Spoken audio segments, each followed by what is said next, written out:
I'm John Law, this is Chasing Cars, and I'm standing in a field with a new 6th generation Subaru Forester Hybrid. And that last word is a big deal because the 5th gen Forester did come in hybrid guise, but it was frankly too weak to compete. The new car muscles up with more power from its electric drivetrain to help it fend off family favourites like the Toyota RAV4, Hyundai Tucson Hybrid and Haval H6 Hybrid, and the growing list of other rivals. Today we're getting a first sample of this car off the main roads. We're here, we're going to do a little bit of dirt driving, and we're also going to take it out on a little private test track to see how the Forester is shaping up before its launch in July or August this year. I'd love to hear your thoughts on the new 6th gen Forester in the comment section down below. Make sure you hit subscribe to Chasing Cars if you haven't done so already, and let's get into the video. Chasing Cars, honest reviews of your next car. Brought to you by Tarmac. First up, how does the new Forester look? Well, a cursory glance suggests a lot like the car it replaces, and that's no mistake because it rides on the same wheelbase and has very familiar proportions. It seems to be a little bit taller, a little bit bluffer, and a little bit more in your face, and I like those things. It's especially amplified in this sport hybrid trim. It's one down from the top level Touring, and it gets a couple of distinguishing details like these bronze accents down here around the front valence, these bronze alloy wheels which do look kind of chunky. They don't have all-terrain tyres on them. That's left for the wilderness grade that we may see in Australia sometime soon, but they are at least relatively capable on dirt. And as we come down the side, we find that the Forester has not lost any of its signature fishbowl realness. Look at this glass house. It's so good to see out of this car. That sense of space continues inside clearly with all of this glass. The windscreen is massive, the windows are huge, the A-pillars are nice and slim, and I've got an openable sunroof in this sport trim and above, which is just a nice little feature. Pricing hasn't been announced yet for the new Forester, but we would be surprised if this sport hybrid went any higher than 55 grand, and if it was about 50 grand, I think this could be a really nice specification. Back to the interior of the cabin, and if it looks pretty familiar, it's because it's based on the same Subaru global platform you'll find under the Crosstrek and the Outback and other Subaru models. That means nice large 11.6-inch portrait screen, which, although doesn't feel quite right for old school Subarus, it is one of the more usable out there. There have been various updates to make it better and easier to interact with. There are aircon controls, but they're pretty simple to use, and in the top spec model you get both heating and cooling for the seats. The material quality, again, this is a pre-production example, so don't expect it to be super accurate for final production models, but it is a little bit scratchy. Certainly doesn't feel what you'd call premium. That said, the Sport has some nice flourishes. The copper continues in here, both in front of the passenger, on the stitching, and up here on the door cards. Now let's get to some of the really big changes in here, which you can't see, that being the way the seats are mounted. Subaru wants to make a big deal about this, the fact that the driver and passenger seat are bolted directly to the floor on sliders rather than being on riser blocks. Apparently that lowers head toss and just makes the vehicle feel a little bit more natural to drive. We'll try that out in a minute. Finally, we come to the new digital driver's display, which really feels like we've come into the future in Subaru land. It's nice, it's crisp, there are 3 different screens, including the ability to show a map, and this is exclusive to the hybrid trims. I think it's really good and a great step in the right direction. So our first sample of the new Subaru Forester Hybrid. Quick rundown of how this system works because it's quite different to what you find out there in this car's main rival, the Toyota RAV4. Rather than having a separate electric motor on the rear axle, there's only one driving motor with 88 kilowatts, and it's mounted ahead of the transmission, and that means you still get symmetrical all-wheel drive. More on that and how it affects the capability of this car a little bit later, but for now we're actually on a little private racetrack. It's not really a track, it's kind of like a simulated country road if you like, but we're free to go as quickly as we want in the Forester Hybrid, and initial signs are quite promising. Now, there are no big bumps or anything like that, but I can tell you already that, especially in hybrid guise, the Forester is much improved.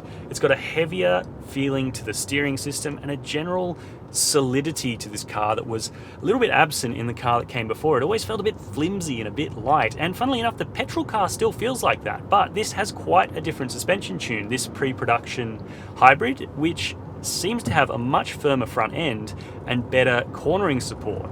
And I think that's going to translate really, really well to Australian country roads. I can't wait to find out myself. I think Subaru, certainly with the hybrid, might have quite a good little seller on its hands. Certainly a nice alternative to the standard Toyota RAV4s that you find in this class. And I'm going to tip it into this fairly tight right-hander, and as you'll see, it actually genuinely has some talent. Look at that. Little bit of correction there. Like, it feels really capable, really confident. Want to be careful of not saying too much before we've actually driven this car on road, but early signs are definitely quite good. Now, let's get off the road and test that symmetrical all-wheel drive system. Subaru's staying quiet about the Forester Hybrid's exact outputs for now. Overseas, peak power is quoted at 145 kilowatts, and the Butt Dyno seems to agree with that number. As for fuel consumption, Subaru claims more than 1,000 kilometers driving range from a full tank, which equates to around 6 litres per 100 Ks. Not quite as good as a Toyota RAV4. Now, we didn't get a read on consumption, but there were murmurs that efficiency should be better than the 6 litre per 100 Ks in the real world. We'll have to wait and find out. So away from the racetrack, where you'll probably never see a Subaru Forester ever again, and onto a little bit of sort of grassy track here. Now, first things first, I've got to talk about the different way that this hybrid uses its shift paddles compared to the petrol.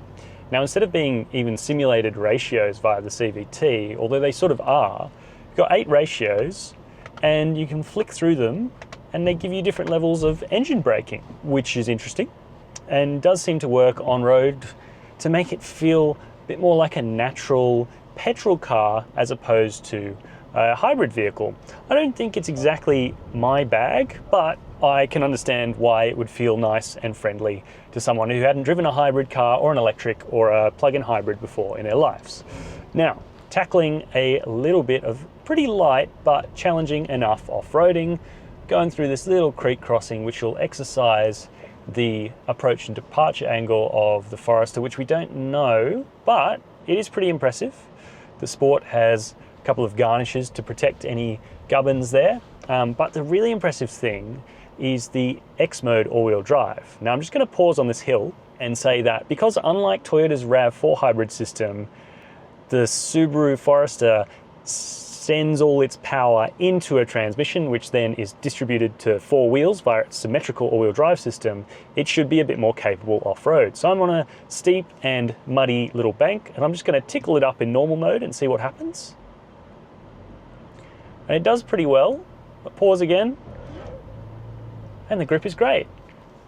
But as we approach that, just the brake over there, you can feel it slipping. We've got a snow and dirt mode in the X mode. Now this should soften the throttle response a little bit and give me a bit more traction control or a bit more preemptive. So it should crawl up this nice and easily. And even though it's a 2.5 litre 4-cylinder, which can be a bit thrashy, actually works really well at low speeds, and as you saw, we just crawled up there no problem at all. So the little modes do really genuinely change the logic of the drivetrain and the ESC systems. Good to know, and I think they seem to be quite capable from what we've tested today. Of course, you're not going to be traveling something like a Land Cruiser or even a Prado for off-road capability, but you'll get further than you think, and the Subaru seems to have answers when you get a little bit stuck. Plus, we've got new camera angles with much higher quality cameras than we've seen before in Foresters, which means off-roading is pretty simple. You just press this little camera view button here, brings it up, really nice, really crisp.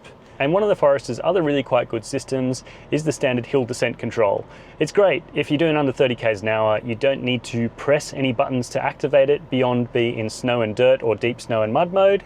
And we're just coming down a nice little steep slope here, and you can see it's doing all the braking for me. I can add a little bit, adjust it with the brake and the throttle, and it just makes off-roading like this really quite simple. I'll be careful not to make any sweeping conclusions about the new Forester because we've only driven it for a very limited amount of time on dirt and on a racetrack, which doesn't tell you huge amounts about the car. That said, the interior technology feels like it's come into the 21st century, Plus, that new hybrid powertrain seems to be really powerful and easy to meter out grunt with. All signs point to a very promising family SUV. You'll have to wait until either July or August, at least the middle of this year, before we can finally put the new Subaru Forester to the test on the road and of course against rivals like the Toyota RAV4, Nissan X-Trail, Hyundai Tucson and plenty of others. So make sure you stay tuned for that, leave your comments down below, hit subscribe to the Chasing Cars YouTube channel, and as always, thank you very much for watching.